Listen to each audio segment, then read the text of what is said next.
Je m'appelle Corentin Sprier, je suis ingénieur de recherche au CNRS pour l'UGSF et pour les PLBS. Et mon métier au niveau scientifique se décompose en deux parties. Il y a une partie où je vais mettre à disposition des microscopes de pointe pour les biologistes de la région. Et il y a une partie où je fais de la recherche et du développement de nouvelles méthodes pour pouvoir appliquer les techniques de physique et d'informatique aux problématiques de biologie.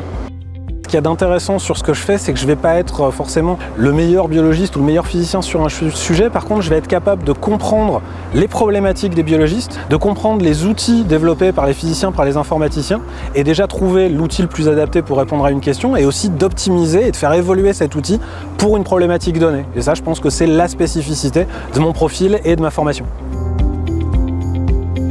J'ai beaucoup de projets différents et c'est compliqué de tout vous raconter, mais je peux l'illustrer avec un bon exemple qui va parler d'amidon. En fait, sur cette thématique-là, c'est important de comprendre comment l'amidon va se former, parce qu'en fait, ça va être à la base de beaucoup de produits qui sont agrosourcés, biosourcés.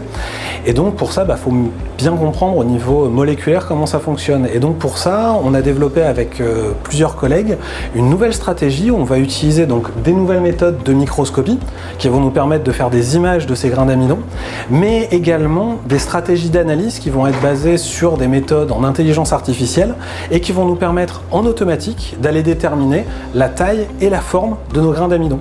Et ça, donc, c'est une des avancées récentes qu'on a pu mettre en place au laboratoire.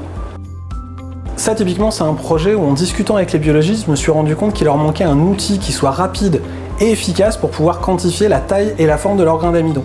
Donc pour ça, on a développé déjà une nouvelle méthode de microscopie pour regarder ces grains d'amidon directement dans la pomme de terre. Et ensuite, on a été chercher les outils les plus performants en intelligence artificielle et en réseau de neurones pour pouvoir quantifier la taille et la forme de ces grains d'amidon. Et ça va leur permettre de sélectionner rapidement des mutants, par exemple, ou des variétés qui vont avoir des grains d'amidon qui vont avoir la forme souhaitée, typiquement pour une application biologique. Après, ce qu'il ne faut pas oublier, c'est qu'on est aussi sur une unité qui fait de la recherche fondamentale, et l'équipe en question, ce qui va l'intéresser, c'est aussi de comprendre simplement comment va se mettre en place ce grain d'amidon. Une autre activité à laquelle je tiens vraiment beaucoup, c'est la médiation scientifique. En fait, dans les laboratoires, il se passe vraiment des trucs super et je pense que c'est important d'aller montrer ça au grand public. Donc du coup, dans les événements majeurs qu'on va avoir, c'est la fête de la science. On va avoir deux parties, on va créer des ateliers qu'on va aller amener auprès du grand public. Donc ça, il y a un côté team building où on va travailler tous ensemble pour présenter nos recherches. Mais on va aussi pouvoir amener les gens directement dans les laboratoires pour qu'ils puissent voir directement in situ à quoi ça ressemble la recherche en train de se faire. Moi, un des trucs que j'aime bien là-dedans, c'est un peu casser l'image du chercheur traditionnel et montrer qu'en science, on peut s'amuser. Montrer aussi qu'il y a différents profils. On a beaucoup de jeunes chercheurs et de jeunes chercheuses qui participent à ces ateliers. Et du coup, montrer que la science, c'est aussi amusant et pourquoi pas générer des vocations derrière pour les différents publics.